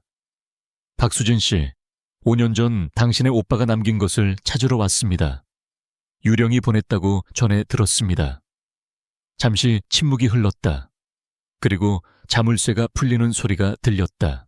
박수진은 창백하고 마른 여성이었지만 그녀의 눈은 오빠를 잃은 슬픔과 진실을 향한 집념으로 불타고 있었다. 그녀는 진혁을 위아래로 훑어보았다. 오빠가 언젠가 말했어요. 자신이 잘못되면 유령이라는 코드네임을 가진 사람이 모든 것을 바로잡아 줄 거라고. 그게 당신인가요? 진혁은 고개를 끄덕였다. 당신 오빠는 영웅이었습니다. 하지만 난 그를 지키지 못했습니다. 늦었지만 이제라도 정의를 되찾고 싶습니다. 박수진은 눈물을 참으며 서점 안쪽 비밀 공간으로 그를 안내했다. 그곳에는 그녀의 오빠가 남긴 유품 낡은 외장 하드드라이브가 보관되어 있었다. 오빠는 이게 자신의 목숨값이라고 했어요. 그녀가 하드드라이브를 진혁에게 건넸다. 강태준을 무너뜨릴 증거예요.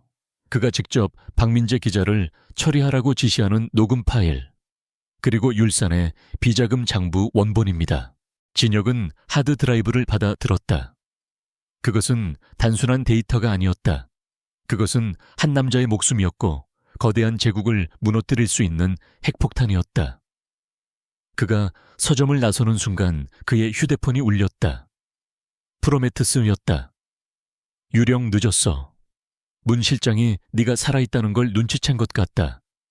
박수진의 서점으로 그의 팀이 이동 중이다. 지금 당장 빠져나와. 진혁은 박수진을 바라보았다. 지금부터 날 절대 놓치면 안 됩니다. 놈들이 오고 있습니다. 두 사람은 서점 뒷문으로 뛰쳐나갔다. 어두운 골목 저편에서 검은색 SUV 여러 대가 빠른 속도로 접근하고 있었다. 강태준의 사냥개들이 마침내 유령의 냄새를 맡은 것이다. 서울의 좁고 어두운 골목길은 거미줄처럼 얽혀 있었다. 권진혁은 박수진의 손을 잡고 미친 듯이 달렸다. 그의 부러진 갈비뼈가 비명을 질렀지만 그는 고통을 무시했다. 뒤에서는 검은색 SUV의 엔진 소리와 타이어가 마찰하는 굉음이 가까워지고 있었다. 이쪽입니다. 진혁이 낮은 목소리로 외치며 재래시장의 복잡한 통로로 뛰어들었다. 늦은 밤 대부분의 상점은 문을 닫았지만 어둠 속에서 그들의 움직임을 숨기기에는 충분했다. 문 실장의 팀원들이 차에서 내려 그들을 쫓기 시작했다. 놓치지 마, 둘 다 잡아. 그들의 외침이 골목에 울려 퍼졌다. 진혁은 박수진을 데리고 좁은 틈새로 몸을 숨겼다. 그는 주머니에서 소형 번호폰을 꺼내 프로메테스 박기태에게 전화를 걸었다. 나다. 지금 추격당하고 있다. 박민재 기자의 여동생과 함께다. 증거물 확보했다. 젠장 유령. 내가 경고했잖아. 박기태의 다급한 목소리가 들려왔다. 그들의 백업팀이 사방에서 포위망을 좁히고 있어. 5분 안에 그 지역은 완전히 봉쇄될 거다. 진혁은 숨을 몰아쉬며 상황을 파악했다. 그는 도망칠 수 없다는 것을 알았다. 이 증거물을 들고 안전가옥으로 돌아가는 것은 불가능했다. 그는 지금 여기서 승부를 봐야 했다. 수진 씨. 진혁이 그녀를 바라보았다. 그녀는 공포에 질려 있었지만 눈빛은 흔들리지 않았다. 지금부터 내가 하는 말을 잘 들어요. 이게 당신 오빠의 복수를 할 유일한 기회입니다. 그는 그녀에게서 외장 하드 드라이브를 받아 자신의 재킷 안주머니 깊숙이 넣었다. 그리고는 번호폰에 대고 말했다. 프로메테우스, 지금부터 내 말 잘 들어. 작전 변경이다. 무세운 작전, 가짜 미끼를 뿌려. 내가 이 하드 드라이브를 내일 밤 10시 인천항 제7부두 폐창고에서 특별검사팀의 비밀 요원에게 넘기기로 했다는 정보를 흘려. 문 실장이 반드시 물도록 아주 그럴듯하게. 박기태는 잠시 침묵했다. 너 미쳤구나. 그건 자살행위야.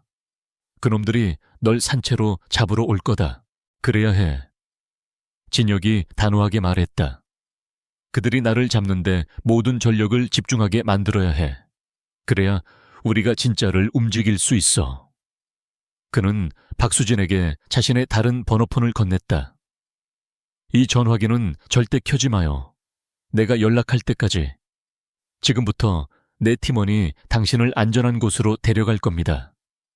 저기 보이는 약국 앞에서 검은색 오토바이가 설 겁니다. 그를 따라가세요. 당신은요? 박수진이 떨리는 목소리로 물었다. 나는 유령이 되어야죠. 진혁은 그녀의 어깨를 밀어 어둠 속으로 보냈다. 박수진이 사라지는 것을 확인한 후 그는 추격자들의 시선을 끌기 위해 일부러 쓰레기통을 람는가. 저기다 요원들의 목소리가 들려왔다. 진혁은 반대 방향으로 다시 달리기 시작했다. 그는 자신이 미끼가 되어 박수진이 안전하게 빠져나갈 시간을 벌었다. 몇 시간 후 진혁은 서울의 또 다른 은신처인 낡은 모텔방에 숨어들었다. 그는 문 실장의 추격망을 기적적으로 벗어난 참이었다. 그는 노트북을 켜고 박수진에게서 받은 외장 하드 드라이브를 연결했다. 암호화된 파일을 여는 순간 그의 손이 멈칫했다. 파일이 열렸다. 그 안에는 강태준의 목소리가 담긴 끔찍한 녹음 파일과 그의 제국을 뿌리째 흔들 수 있는 비자금 장부가 고스란히 들어있었다. 박민재 그놈, 너무 깊이 파고들어. 더 이상 시끄러워지기 전에 조용히 처리해. 강태준의 차갑고 무정한 목소리가 모텔방의 침묵을 갈랐다. 진혁은 주먹을 불끈 쥐었다. 이것이 바로 그가 찾던 총알이었다. 그는 즉시 이 모든 데이터를 압축하고 다중 암호화를 걸었다. 그리고 프로메테우스에게 전송했다. 받았나? 신이시여 유령, 이건 괴물 그 자체군. 박기태의 목소리가 충격으로 잠겨 있었다. 이걸 어쩔 생각이지. 지금 당장. 진혁이 시계를 확인했다. 새벽 3시였다. 자네가 가진 모든 보안 채널을 동원해 이 파일을 대한민국에서 가장 강직하다고 알려진 특별검사팀 그리고 가장 신뢰할 수 있는 탐사보도 전문 방송국 2곳에 동시에 전송해. 타이머를 설정해. 정확히 내일 밤 10시 30분. 내가 인천항에 있을 그 시간에 맞춰 자동으로 공개되도록. 박기태는 진혁의 의도를 깨달았다. 네가 인천항에서 놈들의 시선을 끄는 동안 진짜 폭탄을 터뜨리겠다는 거군. 네가 잡히거나 죽더라도 이미 늦도록 말이야. 맞아. 진혁이 파일을 전송하며 말했다. 이건 내 보험이야. 그리고 강태준을 향한 사형 선고지. 네오야말로 유령이 아니라 불사조군 친구. 박기태가 쓴웃음을 지었다. 알겠다. 프로메테스가 인류에게 불을 가져다 줬듯이 내가 이 지옥불을 서울 한복판에 떨어뜨려 주지. 내일 밤 10시 30분. 행운을 빈다 유령. 통신이 끊겼다. 진혁은 모든 데이터를 삭제하고 노트북을 물리적으로 파괴했다. 이제 주사위는 던져졌다. 같은 시각 율상그룹 본사. 문 실장은 막 전달받은 정보에 눈을 빛내고 있었다. 권진혁이 내일 밤 인천항에서 증거물을 넘기려 한다는 첩보였다. 그는 이것이 진혁의 마지막 발악이라고 생각했다. 드디어 꼬리가 잡혔군. 그는 즉시 강태준에게 보고했다. 강태준은 펜트하우스에서 광기 어린 미소를 지었다. 인천항이라고 감히 내 소나귀에서 벗어나려던 쥐새끼가 결국 스스로 덫에 걸어 들어오는군. 그는 문 실장에게 명령했다. 가용할 수 있는 모든 인원을 동원해. 이번에는 실수가 있어서는 안 돼. 그놈이 누구를 만나든 무엇을 넘기든 상관없어. 그놈과 증거물, 그리고 그놈이 접촉하는 놈까지 전부 쓸어버려. 흔적도 남기지 마. 문 실장은 자신의 최정예 공격팀을 소집했다. 그들은 권진혁 한 명을 잡기 위해 과도할 정도의 화력을 준비했다. 그들은 내일 밤 인천항에서 벌어질 사냥이 모든 것의 끝이라고 믿었다. 그들의 모든 시선이 가짜 미끼인 인천항으로 쏠린 사이 진짜 칼날은 이미 강태준의 심장을 향해 날아가고 있었다. 진혁은 낡은 모텔 창가에 서서 동이 터오는 서울의 하늘을 바라보았다. 그는 부러진 갈비뼈의 통증을 억누르며 마지막 남은 권총의 탄창을 확인했다. 그는 자신이 미끼임을 알았다. 그는 내일 밤 죽음의 구덩이로 스스로 걸어 들어갈 것이다. 하지만 그것은 패배가 아니었다. 그것은 거대한 괴물을 잡기 위한 마지막 도박이었다. 그의 덫은 완벽하게 설치되었다. 밤 10시가 가까워진 인천항 제7부두는 죽은 듯이 고요했다. 차가운 바닷바람이 버려진 창고에 깨진 유리창 사이로 스며들며 음산한 소리를 냈다. 권진혁은 이미 30분 전부터 창고 3층에 무너진 크레인 제어실에 몸을 숨기고 있었다. 그는 자신의 몸 상태가 최악임을 알았다. 부러진 갈비뼈는 숨을 쉴 때마다 폐부를 찔렀고 과다한 진통제는 그의 감각을 둔하게 만들고 있었다.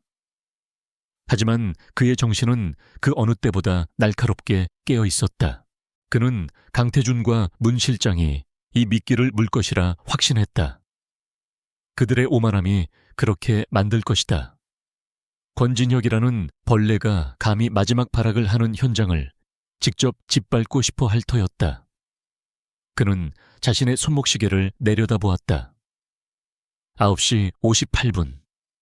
그는 자신의 유일한 무기인 권총의 안전장치를 풀고 소음기를 단단히 조였다. 그는 오늘 이곳에서 살아나갈 생각이 없었다. 그의 유일한 임무는 10시 30분까지 이 창고를 거대한 무덤으로 만들어 놈들의 발을 묶어두는 것이었다. 예정대로 10시 정각이 되자 창고 외곽에서 움직임이 감지되었다. 헤드라이트를 끈 검은색 SUV 5대가 소리 없이 접근했다. 문이 열리고 방탄복과 자동화기로 무장한 20여 명의 정계 요원들이 일사불란하게 하차했다. 그들은 단순한 경호원들이 아니었다. 문 실장이 비밀리에 관리하는 용병에 가까운 율산의 그림자 부대였다. 문 실장은 방탄 차량 안에서 지휘봉을 잡고 있었다. 알파팀 정문으로, 브라보팀 측면 수로로 진입, 찰리팀 후방을 차단한다. 문 실장의 냉정한 목소리가 요원들의 이어피스를 통해 전달되었다. 목표는 하나, 권진혁. 생포가 우선이나 저항 시 즉시 사살. 증거물은 반드시 확보한다. 흩어져. 그들은 어둠 속으로 훈련받은 포식자들처럼 스며들었다. 그들은 자신들이 사냥꾼이라고 생각했지만 사실은 거대한 덫의 중심부로 걸어 들어가고 있었다. 알파팀 6명이 창고 내부로 진입했다. 내부는 거대한 기계들의 녹슨 잔해와 컨테이너 박스들로 미로처럼 얽혀 있었다. 그들은 야간 투시경을 통해 잿빛으로 변한 세상을 훑었다.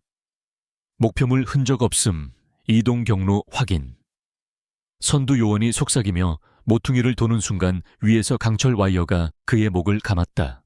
큐 하는 소리와 함께 요원이 공중으로 끌려 올라갔다. 진혁은 크레인에 미리 설치해둔 도르래를 이용해 그를 소리 없이 처리했다. 나머지 5명이 당황하여 위를 올려다보는 순간 진혁은 반대편 컨테이너 더미에서 미리 설치해둔 조명탄을 터뜨렸다. 순간적인 섬광이 그들의 야간 투시경을 마비시켰다. 시야 상실, 그 몇 초의 혼란 속에서 진혁은 그림자처럼 움직였다. 그는 3층에서 뛰어내려 컨테이너 위로 착지하며 소음기가 달린 권총으로 가장 가까운 2명을 정확하게 제압했다. 남은 3명이 시야를 회복하고 응사를 시작했다. 총성이 고요한 창고를 찢었다. 진혁은 거대한 엔진 블록 뒤로 몸을 숨겼다. 총알이 금속에 부딪히며 불꽃을 튀겼다. 이 쥐 새끼가. 문 실장은 차량 모니터로 알파팀의 신호 3개가 사라진 것을 확인하고 이를 갈았다. 전원 전술 조명 켜고 진입글을 한 곳으로 몰아 놈은 부상자다. 오래 버티지 못해. 모든 요원이 창고 안으로 쏟아져 들어왔고 수십 개의 강력한 전술 조명이 어둠을 갈랐다. 창고 내부는 순식간에 대낮처럼 밝혀졌다. 진혁은 불리해졌다. 그는 더 이상 어둠 속에 숨을 수 없었다. 그는 미로 같은 파이프라인 사이를 기어가며 자신을 향해 좁혀오는 포위망을 느꼈다. 요원들은 체계적으로 그를 압박했다. 2층으로 도망친다. 진혁은 일부러 그들의 눈에 띄어 낡은 철제 계단으로 향했다. 요원들의 화력이 그에게 집중되었다. 그는 계단을 구르다시피 뛰어 올라갔다. 같은 시각 서울 강남의 율상그룹 펜트하우스. 강태준은 거대한 통유리창 앞에 서서 서울의 야경을 내려다보고 있었다. 그의 손에는 값비싼 콘약잔이 들려 있었다. 그는 문 실장으로부터 쥐새끼를 몰아넣었다는 보고를 받고 만족스러운 미소를 지었다. 그는 자신의 완벽한 승리를 의심하지 않았다. 권진혁이 제거되고 한서연은 절망 속에서 자신에게 돌아올 것이다. 어리석은 놈. 강태준은 혼잣말을 했다. 감히 내 것을 탐하고 내게 맞서 그것이 어떤 결과를 초래하는지 이제야 깨닫겠지. 그는 시계를 보았다. 10시 29분. 그는 축배를 들기 위해 잔을 높이 들었다.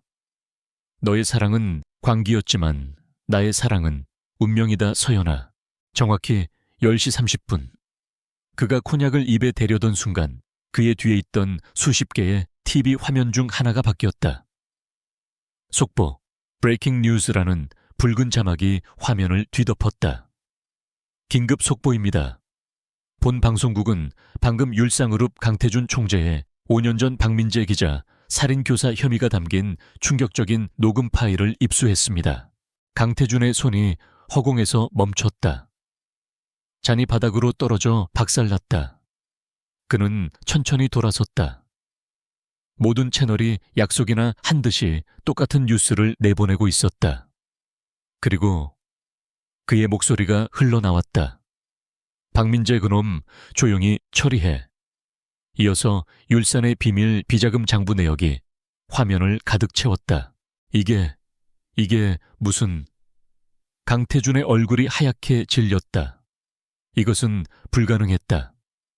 증거물은 지금 인천항에 있어야 했다. 문 실장. 그가 인터컴에 고함을 쳤지만 대답은 없었다. 인천항 창고. 진혁은 막다른 길에 몰려 있었다. 그의 다리에 총알이 스쳤고 그는 거대한 환풍기 뒤에 숨어 거친 숨을 몰아쉬었다. 문 실장과 남은 5명의 요원이 그를 완벽하게 포위했다. 나와라, 권진혁. 문 실장이 총구를 겨누며 다가왔다. 내 놈의 유치한 연극은 끝났다. 증거물은 어디 있나? 진혁은 고통 속에서 피식 웃었다. 그는 자신의 손목시계를 바라보았다. 10시 31분. 늦었어, 문 실장. 뭐라고? 문 실장이 미간을 찌푸렸다. 지금쯤이면 내 놈의 주인은 TV를 아주 재미있게 보고 있을 거다. 증거물 그건 이미 세상 모든 사람이 보고 있으니까. 문 실장의 이어피스에서 다급한 비명이 터져 나왔다. 실장님, 본사에서 연락 지금 TV 뉴스에. 문 실장의 표정이 경악으로 물들었다. 그가 권진혁에게 속았다는 것을, 이 모든 것이 거대한 함정이었다는 것을 깨달았다. 분노에 찬 그가 방아쇠를 당기려던 순간 창고의 거대한 철문이 굉음과 함께 열렸다. 눈부신 불빛과 함께 경찰 특공대의 장갑차와 수십 명의 무장 경찰들이 창고 안으로 쏟아져 들어왔다. 총 버려. 모두 손 머리 위로 올려. 진혁이 미리 신고해둔 익명의 제보가 정확한 타이밍에 도착한 것이었다. 문 실장과 그의 요원들은 압도적인 공권력 앞에서 얼어붙었다. 그들은 자신들이 율산의 이름으로 불법 무기를 소지한 채 살인을 시도하던 현장에서 완벽하게 체포되었다. 진혁은 혼란을 틈타 어둠 속으로 환풍구의 그림자 뒤로 사라졌다. 그의 임무는 끝났다. 다시 율상그룹 펜트하우스. 강태준은 미친 사람처럼 TV를 부수고 있었다. 거짓말 전부 조작이야. 감히 나를. 바로 그때 그의 전용 엘리베이터가 띵 소리를 내며 도착했다. 그가 문 실장일 것이라 생각하며 돌아선 순간 문이 열리고 검은 정장을 입은 남자들이 쏟아져 들어왔다. 그들의 손에는 검찰 배지가 들려 있었다. 강태준 총재. 선두에 선 남자가 차가운 목소리로 말했다. 특별검사팀입니다. 살인교사 불법 비자금 조성 주가 조작 혐의로 긴급 체포합니다. 강태준은 그들을 멍하니 바라보았다. 그의 제국이, 그의 완벽했던 세계가 단 몇 분 만에 무너져 내렸다. 그의 관계는 더 이상 분노로 표출되지 않았다. 모든 것이 끝났음을 깨달은 그의 눈동자에서 빛이 사라졌다. 그는 갑자기 텅 빈 펜트하우스가 울리도록 크게 웃기 시작했다. 그것은 승리의 웃음이 아닌 모든 것을 잃어버린 자의 공허하고 미친 웃음소리였다. 그녀가 내 사랑이 광기가 되었다고 했지. 그래, 이게 내 사랑의 끝이로군. 수사관들이 그에게 다가가 수갑을 채웠다. 거대했던 총재의 위험한 집착은 그렇게 허무한 종말을 맞이했다. 인천항 제7부두는 순식간에 법 집행의 무대로 변했다. 경찰 특공대의 외침과 무장 해제되는 문 실장의 부하들의 절망이 뒤섞였다. 이 혼돈 속에서 권진혁은 그림자 속으로 스며들었다. 그는 부상당한 다리를 절뚝이며 하지만 단호하게 현장을 벗어났다. 그의 임무는 끝났지만 그의 전쟁은 아직 완전히 종결되지 않았다. 그는 경찰의 방어선을 유령처럼 빠져나와 미리 준비해둔 2차 은신처로 향했다. 그의 마지막 임무는 자신이 안전하다는 것을 한서연에게 알리는 것이었다. 그가 번호폰으로 짧은 암호화 메시지를 보내는 동안 서울의 심장부에서는 거대한 제국이 무너지는 소리가 울려 퍼지고 있었다. 같은 시각 율상그룹 펜트하우스는 차가운 침묵에 휩싸였다. 강태준은 더 이상 저항하지 않았다. 그는 부서진 유리 파편 한가운데 서서 수갑이 채워지는 자신의 손목을 멍하니 내려다보았다. 그의 입계는 여전히 그 공허하고 광기 어린 미소가 걸려 있었다. 그녀는 내 것이었어. 언제나. 그는 검사들을 바라보며 속삭였다. 당신들은 몰라. 그녀가 얼마나 순수했는지. 그녀를 향한 내 사랑이 이 세상을 지탱하는 유일한 이유였는데. 그의 눈동자는 초점을 잃었고 현실과 망상의 경계가 무너져 있었다.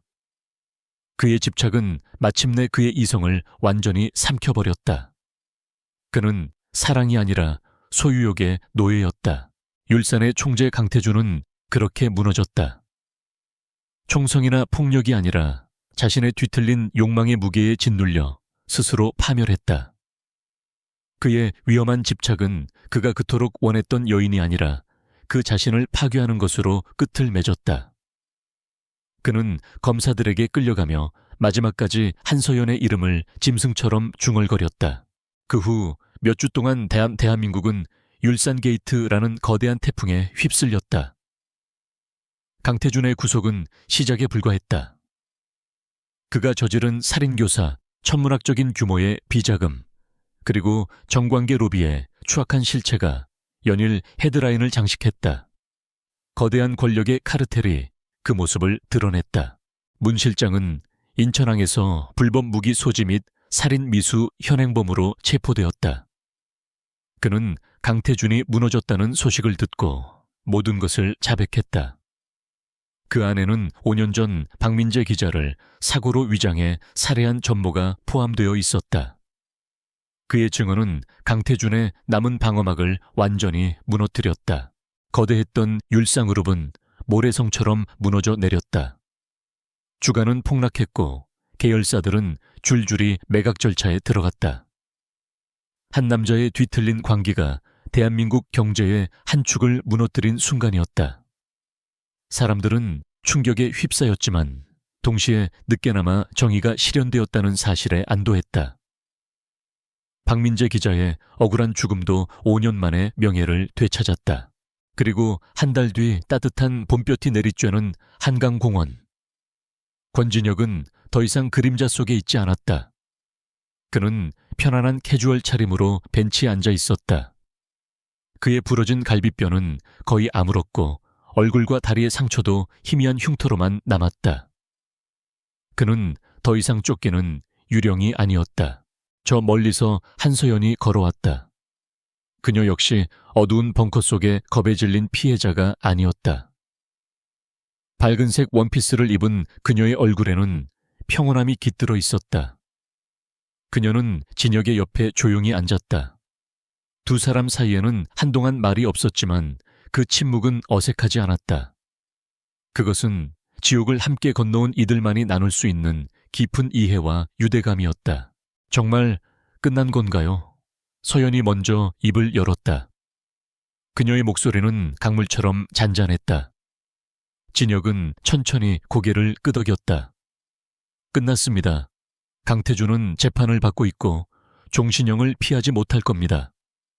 문 실장도 마찬가지입니다. 당신은 이제 완벽하게 안전합니다. 서연은 천천히 숨을 내쉬었다. 지난 몇 달간의 악몽이 마치 먼 전생의 일처럼 느껴졌다. 그녀는 곁에 앉은 남자를 바라보았다. 자신을 지키기 위해 모든 것을 걸었던 남자. 5년 전에도 당신은 날 지켰군요. 그녀가 그의 흉터가 남은 손을 바라보았다. 그때는 날 떠나는 방식으로, 이번에는 내 곁에 머무는 방식으로. 진혁은 그녀의 시선을 마주했다. 그의 눈에는 더 이상 차가운 경계심이나 과거의 죄책감이 없었다. 오직 따뜻한 안도감만이 남아있었다. 5년 전에는 당신을 지키기 위해 내가 유령이 되어야 했습니다. 그것이 최선이라고 믿었죠. 하지만 난 틀렸습니다. 도망치는 것으로는 아무것도 지킬 수 없었습니다. 그는 그녀의 손을 부드럽게 잡았다. 이번에는 당신이 날 구했습니다, 서연 씨. 난 어둠 속에서 과거의 죄책감에 갇혀 살던 망령이었어요. 당신이 내게 싸워야 할 이유, 그리고 다시 살아야 할 이유를 주었습니다. 당신이 내 인간성을 되찾아 주었습니다. 서연은 미소를 지었다. 그것은 5년 전 파리에서 그가 사랑했던 순수했던 미소였지만 그보다 훨씬 더 강인하고 깊은 빛을 띠고 있었다. 우리 둘 다 서로를 구한 거네요. 갤러리는 잃었지만 괜찮아요. 모든 걸 잃었다고 생각했을 때 오히려 가장 소중한 것을 되찾았으니까요. 다시 시작하면 돼요. 이젠 두렵지 않아요. 진혁은 그녀의 말에 가벼운 미소로 화답했다. 박민재 기자의 여동생 박수진 씨가 오빠의 이름으로 작은 언론재단을 만들었습니다. 그녀가 당신에게 갤러리 재건을 돕고 싶다고 연락해 왔습니다. 세상은 우리가 생각하는 것보다 훨씬 더 단단하게 연결되어 있습니다. 정의로운 방향으로요. 두 사람은 말없이 흐르는 강물을 바라보았다. 강태준의 광기 어린 집착이 핥히고 간 상처는 깊었지만 그 상처는 두 사람을 더욱 단단하게 결속시켰다. 5년 전 파리의 풋풋했던 사랑이 아니라 죽음의 문턱에서 서로의 손을 놓지 않았던 생존자들의 깊은 신뢰와 존중이었다. 앞으로 어떻게 할 생각이에요? 서연이 물었다. 그녀는 블랙실드 시큐리티의 미래를 묻는 것이기도 했다. 진혁은 잠시 생각에 잠겼다가 그녀를 바라보며 대답했다. 글쎄요, 블랙실드는 당분간 좀 쉬어야겠죠. 이번 일로 너무 유명해져 버려서. 하지만 한동안은 그냥 이렇게 당신 곁에서 평범한 시간을 보내고 싶습니다. 그는 그녀의 손을 조금 더 꽉 잡았다. 유령이 아니라 그냥 권진혁으로, 당신의 경호원이 아니라 당신의 남자로 그렇게 살아보고 싶습니다. 서연은 대답 대신 그의 어깨에 조용히 머리를 기댔다. 차가운 강바람이 불어왔지만 두 사람 사이의 온기는 그 어느 때보다 따뜻했다. 강태준의 사랑은 모든 것을 파괴하려는 광기쿠앙치였다. 하지만 진혁의 사랑은 끝까지 지켜내려는 헌신, 셴셴이었다. 광기는 결국 스스로를 삼키고 파멸했지만 헌신은 마침내 상처를 치유하고 평화를 되찾았다. 서울의 평화로운 하늘 아래 두 사람은 비로소 과거의 악몽에서 벗어나 함께 새로운 아침을 맞이하고 있었다. 그것은 모든 것의 완전한 끝이었고 동시에 모든 것의 새로운 시작이었다.